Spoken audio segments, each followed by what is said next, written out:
La fabuleuse aventure du Père Noël. Où le Père Noël dépose-t-il les cadeaux? Pourquoi décore-t-on un sapin? Où habite le Père Noël? Qui sont les lutins? Bientôt Noël. Dans quelques jours, c'est Noël. Rien n'est encore prêt chez Kim et Clara, mais ils ont des idées plein la tête pour décorer leur maison. Oh oh! Quelqu'un s'approche de la fenêtre, le vois-tu? Pour patienter jusqu'à Noël, on ouvre une fenêtre du calendrier de l'Avent chaque jour du mois de décembre. Et au Danemark, on allume une bougie sur une couronne tous les dimanches.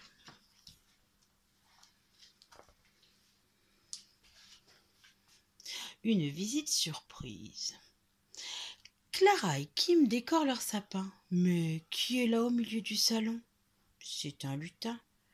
On a besoin de vos talents de bricoleur, explique-t-il tout essoufflé. Venez vite avec moi, le Père Noël vous attend. La nuit du 24 décembre est la plus longue de l'année. Pour fêter le retour de la lumière, on décore un arbre toujours vert en hiver, le sapin. Autrefois, le sapin était décoré de fleurs en papier et de pommes. Un jour, un verrier eut l'idée de remplacer les pommes par des boules en verre colorées. L'étoile accrochée en haut du sapin rappelle le voyage des rois mages qui ont suivi l'étoile du berger pour apporter des cadeaux au petit Jésus. Le 25 décembre, on fête la naissance de Jésus qui est né dans une étable. C'est pourquoi on met parfois une crèche au pied du sapin.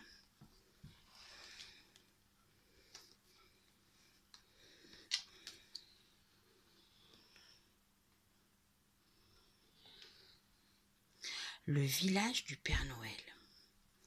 C'est parti! Kim et Clara filent à toute allure sur la turbo-trottinette du lutin. Ils n'arrivent pas à y croire. Ils vont rencontrer le Père Noël. Voici notre village, s'écrie soudain le lutin. Voyez-vous le Père Noël à sa fenêtre?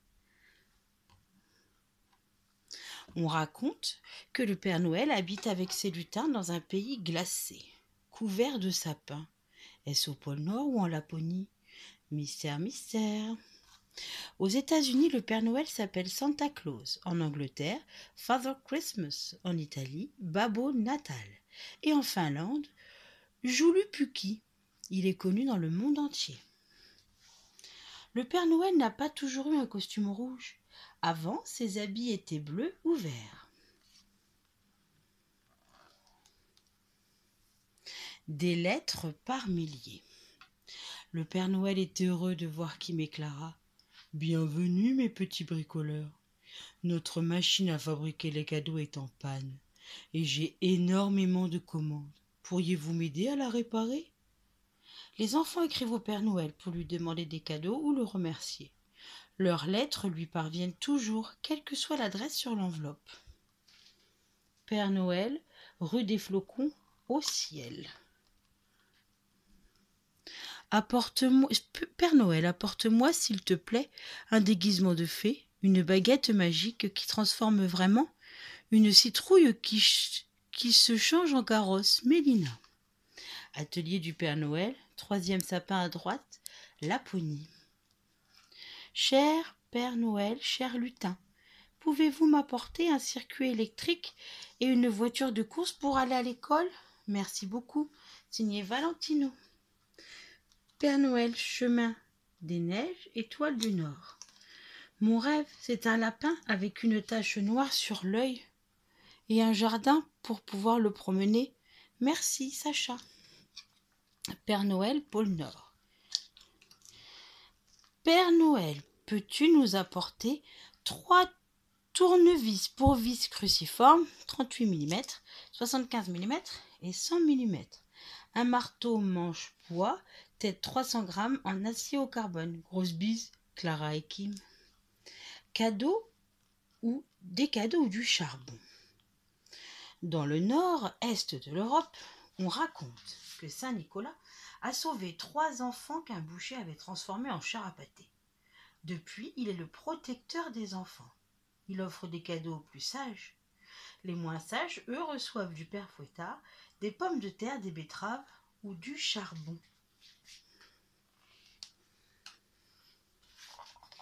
Une machine extraordinaire. Aussitôt, Kim et Clara vont voir la fabuleuse machine du Père Noël. Elle est immense. Maintenant, il faut trouver d'où vient la panne. Tout va bien à cet endroit. Aucun problème ici. Là, un engrenage est cassé. Pour le réparer, les enfants ont besoin des grelots des rennes. Autrefois, les jouets étaient chers. Comme cadeau, les enfants recevaient des bonbons ou une orange, fruit rare à l'époque.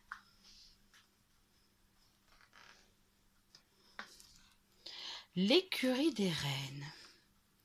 Ici, vous trouverez plein de grelots. Cherchez bien, il y en a partout, dit le Père Noël. Parfait, répondent Kim et Clara. On va les fondre et avec le métal, on fabriquera un nouvel engrenage. Comète, danseur, fringant, tornade.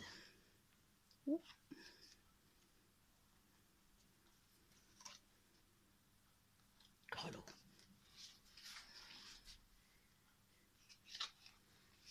Pour tirer son traîneau, le Père Noël a 8 rennes, danseurs, fringants, comète, cupidon, tornade, tonnerre, éclair et furie.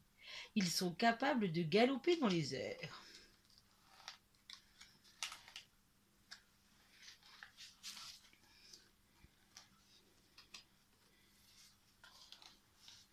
Un engrenage tout neuf. Kim et Clara installent le nouvel engrenage et la machine se remet en marche. Fantastique, s'écrie le Père Noël. Vous êtes vraiment de super bricoleurs. Maintenant, au travail, il reste beaucoup de jouets à fabriquer. Des centaines de lutins courageux et travailleurs aident le Père Noël à préparer leurs cadeaux.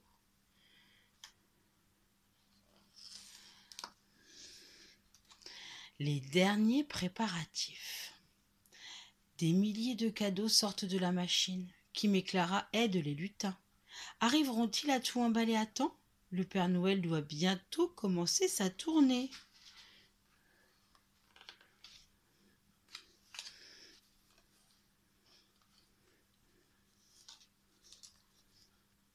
Oh.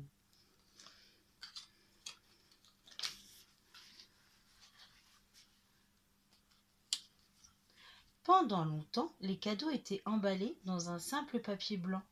Maintenant, il y en a de toutes les couleurs.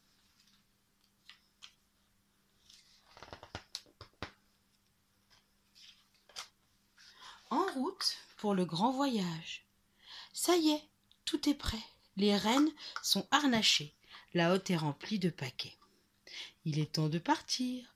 En route, mes amis, s'exclame le Père Noël. Et le traîneau décolle dans un tintinement de grelots.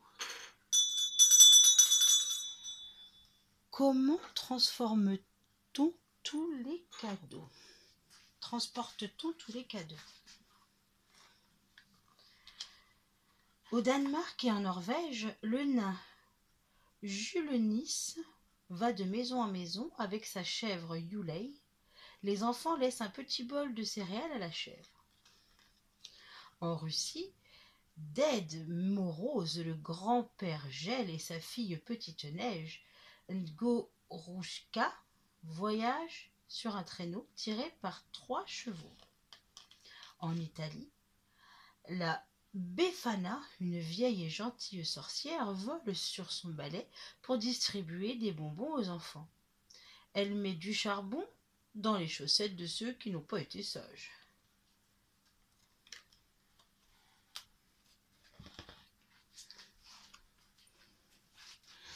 Par-dessus les toits. Kim et Clara sont rentrés se coucher. Mais pour le Père Noël et ses lutins, c'est la plus longue nuit de l'année. Il leur reste tant de cadeaux à distribuer et le jour va bientôt se lever. Les cadeaux sont déposés dans les chaussures, au pied du sapin et aussi parfois dans les grandes chaussettes suspendues à côté. Le Père Noël a le don de devenir tout petit. Il peut passer par n'importe quel trou, conduit de cheminée ou serrure de porte. Autrefois, une bûche brûlait dans la cheminée le soir de Noël. C'est en souvenir de cette tradition qu'un pâtissier a inventé un gâteau en forme de bûche. Joyeux Noël! C'est le matin. Kim et Clara se dépêchent d'ouvrir leurs cadeaux. Mais qu'y a-t-il dans ces gros paquets? Des turbo-trottinettes. Merci, Père Noël.